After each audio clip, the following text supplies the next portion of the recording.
This video is produced for the 4th Indo-German Dialogue on the Green Urban Practices, IGD, on the Well-Being and the Good Life, the Human Being and Sustainability Transformations, an initiative of the Indo-German Centre for Sustainability, and this year co-hosted by Bochum University for Applied Sciences.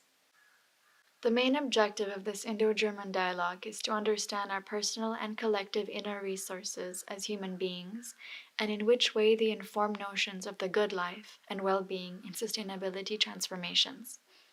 With the Auroville case study, we want to understand and make explicitly visible the underlying values, worldviews, interpersonal and collective resources of selected projects and activities, of people who are part of these projects, and how these activities have transformed such values and worldviews.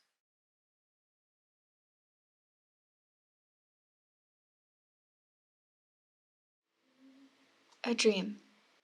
There should be somewhere on earth a place which no nation could claim as its own, where all human beings of goodwill who have a sincere aspiration could live freely as citizens of the world and obey one single authority, that of the supreme truth.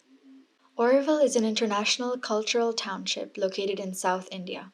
It was founded on the 28th February 1968 and is based on the spiritual vision of the Mother and Sri Aurobindo.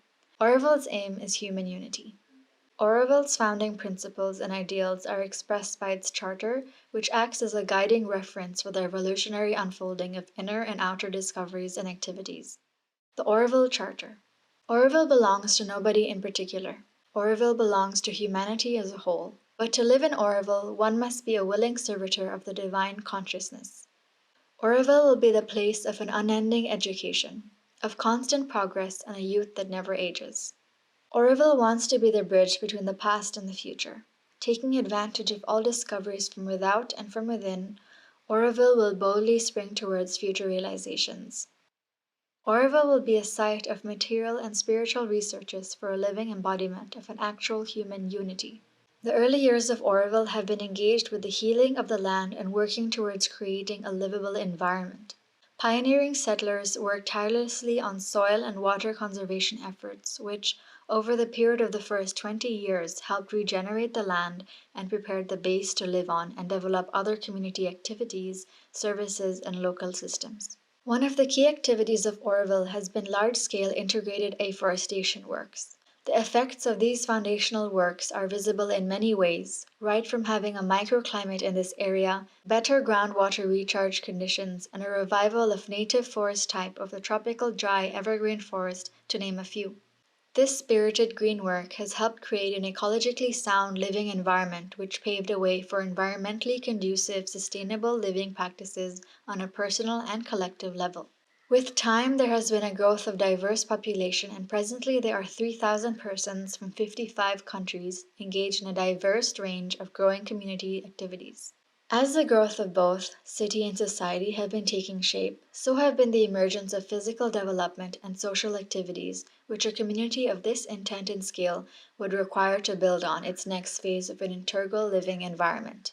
People have been engaged in activities following one's own drive and chosen areas of work, like integral education explorations, local context-based economical activities and enterprises to generate resources for Auroville, self-governance-oriented experiments for organizational systems, organic farming practices towards self-reliance and enhanced local sourcing of food, ecological and environmental practices via forestry, art and culture in its varied forms for exploration and expression, supporting infrastructure and development base for the growing township's population and activities like rainwater harvesting, housing, water management and use of recycled water, pedestrian and cycle path networks, e-mobility, renewable energy applications, waste management, and parks.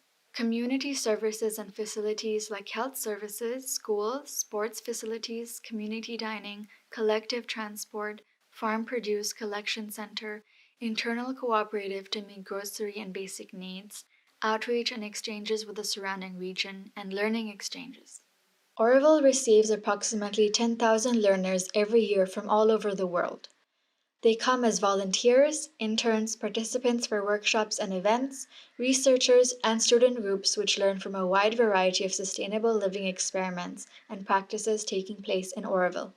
Since the very beginning, being well aware that ideals of human unity do call for and encourage us to work with the surrounding population in its wider bioregion, Auroville has been engaging with a very proactive approach towards the same and has been working on many partnership projects in the larger Kallavali Tank watershed area. Directly and indirectly, engagement and impact of different activities help create better opportunities and living practices in economic, social, and environmental domains. Auroville's master plan, aiming to have provisions for a future population of 50,000 residents, has an area of 20 square kilometers and contains Peace Area with Matrimandir in its center, surrounded by 4 mixed land use zones: residential, cultural, economic, and international. This city area is further surrounded by the Green Belt, which also includes 6 neighboring villages. Auroville uses multiple modes and tools of interaction to facilitate the awareness towards self-governance practices.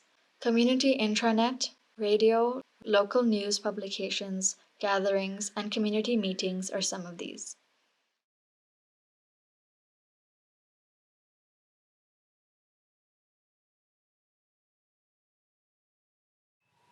That Auroville is an instrument to hasten the transition to a higher consciousness.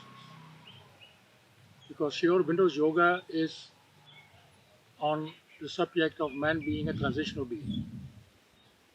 The evolution has not stopped with us, fortunately. There is more to come. And Sri Aurobindo describes that in subsequent phases of the evolution, man, a new species will even come. There will be transformation of matter. So I consider Auroville as one of the instruments created for the purpose of hastening that process. Spiritual aspect of Auroville, which finally drew me back here, in comparison to, let's say, eco villages in Australia and things like this, which had a pull from a conceptual point of view. What I feel is that Auroville is a very special place, uh, where it all depends on my perspective, how my life can be. So the play field which Auroville provides to an individual is immense and vast. It's like you can do anything what you want to do. That possibility is there. But that possibility can also be very challenging, in the sense that I have seen it in my work in Auroville and in my life after living here for 10 long years now, is that there are certain circumstances which repeats, which comes forward again and again. So it's like a signal to you that you need to work upon yourself. Before coming to Pondicherry, I was studying at the University of Oxford and I'd begin to kind of question the scientific paradigm. And that was the beginning of my search for, if scientific paradigm is not really answering my questions, then where can I find these very fundamental questions? I was kind of being directed to Indian spirituality to really figure out very, very fundamental questions like who am I, where have I come from, what is the purpose of life, why are we here on earth, what is the larger paradigm in which we are doing our small little act in the world. And coming to Auroville at a very first glance to really see people here, one thing that struck me on the very first day in Auroville, that here I was really able to find all the 3 strands of my journey in an embodied way. So up until the point I came to Auroville, I had basically 3 kinds of exploration. One, and that's how it first began, was to do with society and caring for society. The second one was to do with ecological consciousness and sustainability. And the third one was this inner journey and this inner exploration. And I came to Auroville and I was like, oh my God, this is one place that has all that I was searching for. So for me, it was like a very direct indicator that this is a place for me. And not just that they were talking about these at an ideas level, people were actually giving their life and really serving in order to make these ideas happen in their life. All came down like a like an event. Nothing was pre-planned or anticipated. but it obviously responded to a deeper urge in myself, which tried to express itself in many formats. A little book by Sri Aurobindo. And it was such a bombshell because I felt finally somebody explained to me the world and me, myself, man, humanity, evolution, and so on. No? And then I was hanging there, and then by accident, so to say, and had no clue much about the mother. And then the next bombshell, the mother herself. I met her at the Darshan, birthday Darshan. Just the week I by accident happened to reach there. No? So these are the stepping stones, and I tell them so in detail because they were totally beyond mind.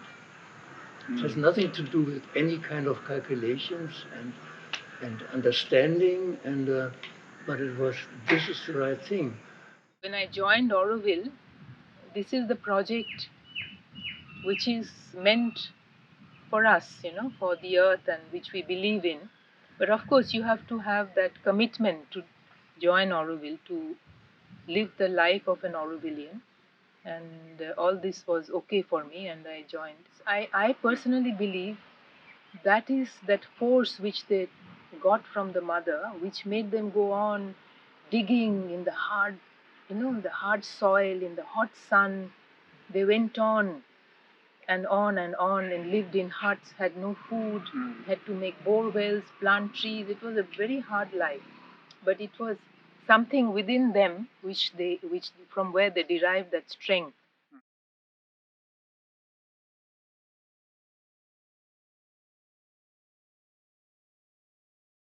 So the acknowledgement that these are the patterns in your life helps you to finally demystify and move forward.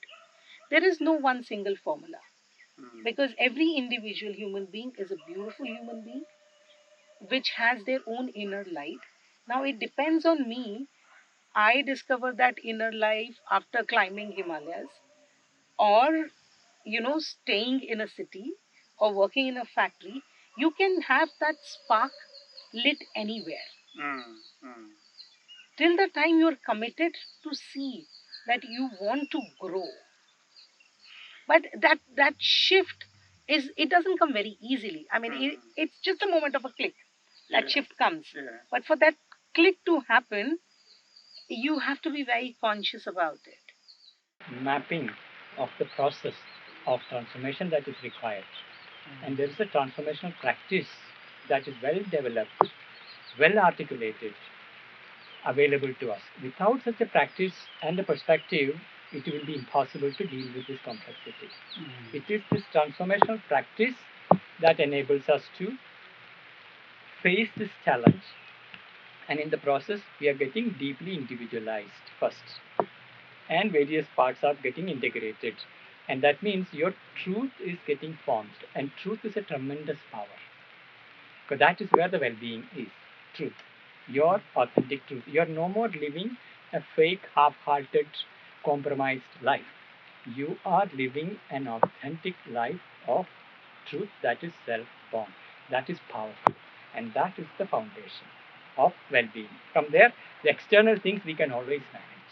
Well-being is not the feeling of, it's not the feeling well thing, because in well-being actually there's a lot of struggle, a lot of things you need to process within yourself and outside of yourself, a lot of changes you need to bring in the systems around you, because Auroville is a place which we have created in a way, which we are creating by our being here, by our systems which we have brought here. At times those systems don't work, and you need to stand up and say, hey, this is not working, and at that time you definitely don't feel well, huh? But well-being is a process towards doing what is to be done too. We are trying to find solutions through our mind, and the mind has its limitations. If you read Sri Aurobindo, I am a follower of Sri Aurobindo and Mother. He says the problem of mind is that it divides. It puts everything in boxes, and whereas his vision of the supramental is that when you reach that stage, you will feel one with the whole world. We are stuck in our egos, our concepts, our opinions, our ideas, our fishbowl. of our realities. And it takes something, I don't know what it is, it takes something to snap us out of that.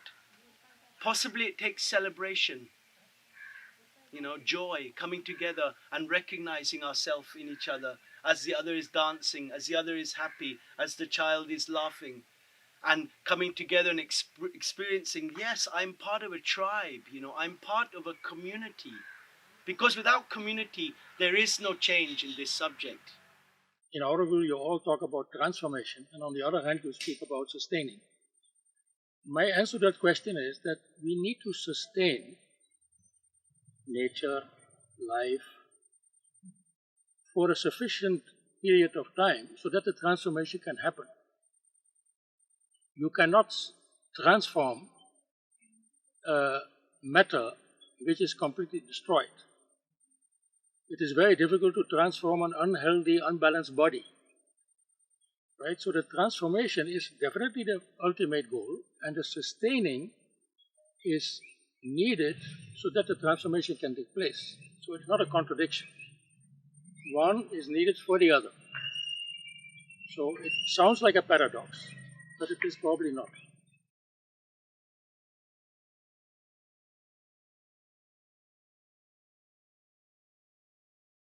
It's not about the city being constructed in terms of a number of buildings or even a zone or whatever. It's really the construction of the human being. Yeah. So I remember, because I was here pretty much in the early days when we were building the Matri Mandir and things like that. Yeah. So we would all be up on the structure and we were all hanging up there on the scaffolding. And this feeling of the well-being, it was extraordinary. So you really felt carried by something which was more than you, which was deeper and higher and wider, incredibly joyous. Felt supported by that. The city is like a cradle, which the more we manifest, the more it has the capacity to manifest. Yeah. And it can only happen, like you say, if we do it together. Not just professionally, not just with higher people. The more we are able to engage physically, there's a catch-22 there, because that physical working together is a very beautiful part of Auroville. And it really releases something of that unity amongst each other. So it's not just healing the earth through planting and water conservation and natural regeneration, it's also natural regeneration of the mind. If water is the condition for natural regeneration of forest, acceptance or unconditional love is the condition for natural regeneration of the mind. And I think it's all happening here, at the same time. We are hosting here people from over 50 countries every year. So these 1,300 to 1,400 residential volunteers that stay here are from over 50 countries. The people that visit here are from over 100 countries every year. So it's a huge diversity.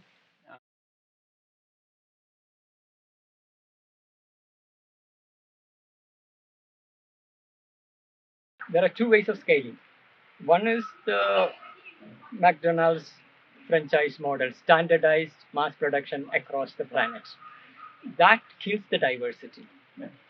Other is you have a prototype that is inspiring. You're providing inspiration, and it is in a particular context. Now, whoever is inspired in different contexts, they have to contextualize to their space and time and build according to that space. But we can take principles. So there are two things happening. One is globalization of knowledge sharing. Other side, localization of material exchange. Cultural localization, diversification. Without it, we will have a global monoculture. So Auroville's role is to create the living prototype contextualized here, but on a universal principle. So this principle we want to share with the world, and that is what we are converting into educational programs, where students are coming here, they are learning it here in the living context and meeting people who are living. So teachers are not academicians, they are practitioners. They are living their life, what they are teaching. So that's a big difference, and that is where transference happens. The inspired energy is transferred. It's not so much information. It's a way of being that is being transferred. So when you come and encounter, there is a real wave of inspiration that goes, and those who take it back, they have to contextualize it into their space. And it is necessary to build communities where there is a relationships are brought in, work is brought in. Maybe the world outside is not yet ready to reach it. I think right now Corona has opened up a lot of discussion. What is interesting in the planning perspective, I find is, wow, all these things have been thought about in 1970. Right? They have been talking about a car-free city. They're talking about the kind of environment. There's a balance between environment and buildings. Yeah. And they're talking about cycles. Even the mother talks about how much speed people should travel, not more than 18 kilometers an hour or something like that. Right? So, and now people are talking about it, right? So it's like, wow, like all these things have been thought about. If we see Auroville as an experiment, one of the fundamental aspects of experimentation is failure. Absolutely. And most people are not willing, they're happy to do an experiment on the assumption it's going to work. But very few people will, except a true scientist, very few non-scientific people are happy to embrace the idea of an experiment, be it social, be it planning, be it architectural, technological, or anything, and put money on the table already with the thought of, but this might actually fail. But that's the essential part of an experiment. This is a prototype in the making, a new society in the making. It is a whole new design. It's a big design challenge. It's like a design school where the whole society is getting prototyped. And foundation of that is redesigning yourself, your way of being. And so inside out a design process. The ideal society needs an ideal township together. So that is one. For future generations, I would say discover your own Auroville. It's a laboratory. Laboratories are there for experiments. Some experiments will succeed, some will not succeed. So here is the laboratory, do your own experiments.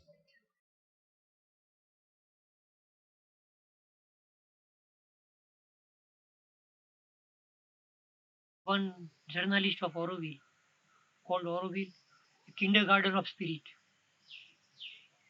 It is a kindergarten. We are not in a high level or very high university spirit, but in kindergarten but we are still there in the kindergarten spirit. But it is so outer being is full of narrow and ignorant moments, and all this we see here in Auroville, full of narrow and ignorant moments manifesting along with this deeper aspiration, and it creates all the certain sort of a orchestra of high music and low music, very high, sometimes very high, sometimes very low, and you cannot sometimes make sense of it. We did the Dreamcatcher process for about 3-4 years in 2005, 2008, and again just sort of creating a space where we could vision a little bit what the galaxy might look like in an evolved manner. Right. And it was a very open space. People could come and go. It wasn't a fixed group. Okay. The idea was to sit in different places in Auroville and call for what we were seeing or what we were imagining could happen in that place. But it was a moment in time, and at the end of that, the energy didn't go on, and other things called, and it was what it was, and it sowed some seeds perhaps, and so forth. So it's really, I think the non-attachment aspect is quite important. That when as human beings, we tend to get attached to what we're doing in order to have that energy to get out of bed in the morning and actually go through the day-to-day of what we need to do those things. And so it's a constant inner struggle between the drive to do, but the non-attachment in the result. At every level, one needs to express who one is in order to really rise to the next step. So in that sense, my work as an architect provides me a platform to express. So what I would say is that every time when I have discovered myself a bit more, the way I'm able to express in this field is more subtle. Traveling within yourself, going deeper inside, not going deeper outside, which means for me it's not about planting how many trees, but whether even looking at one tree do I get that fulfillment, and to even get that society should be able to give you that space to make the journey, to make the connect, and this is very important. And somehow I feel Auroville is giving people that space.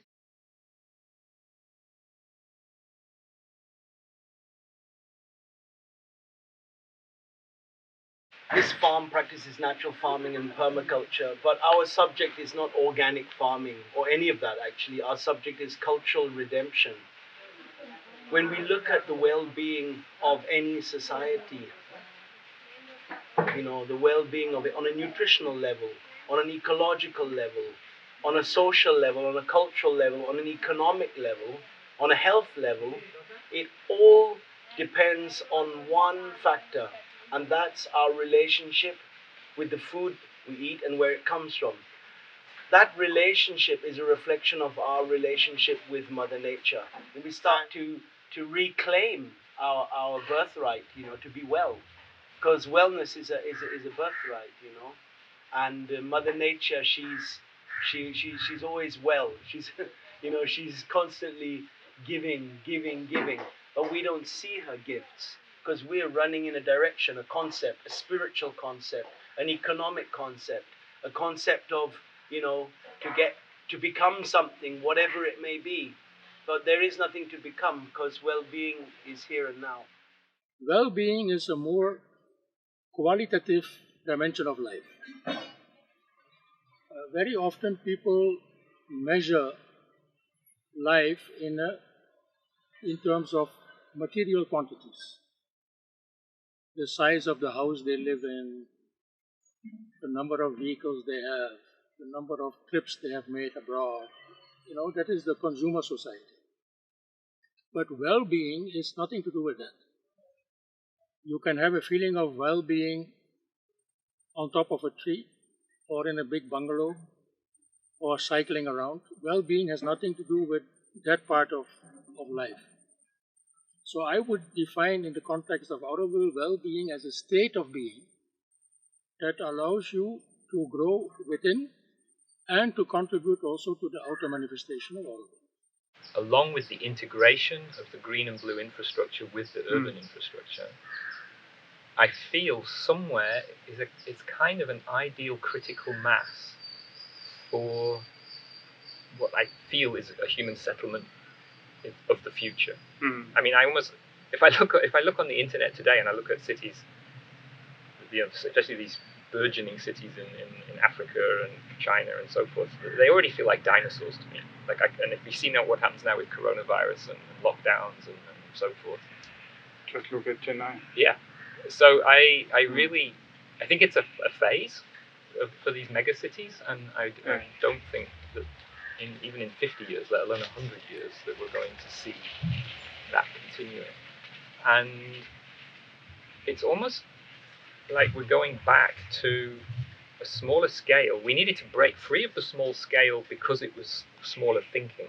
And we broke out of that into bigger thinking and more global thinking. And now from that place, we can go back to smaller physical environments with the bigger picture.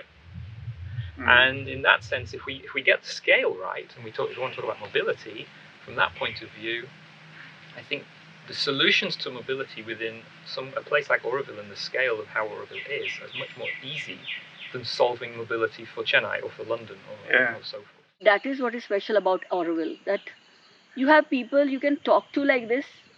They understand what inner life is. When I talk to anybody in Auroville, whether we like each other or not, we understand what you're talking about.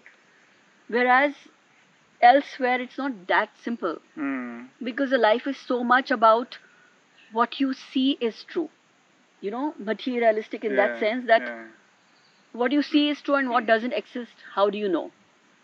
But that's the beauty of how to connect to what you think doesn't exist, but actually exists. Because even our visual spectrum, can only see certain things. Even our ears can only hear certain sounds, not beyond that frequency. Doesn't mean they don't exist, right?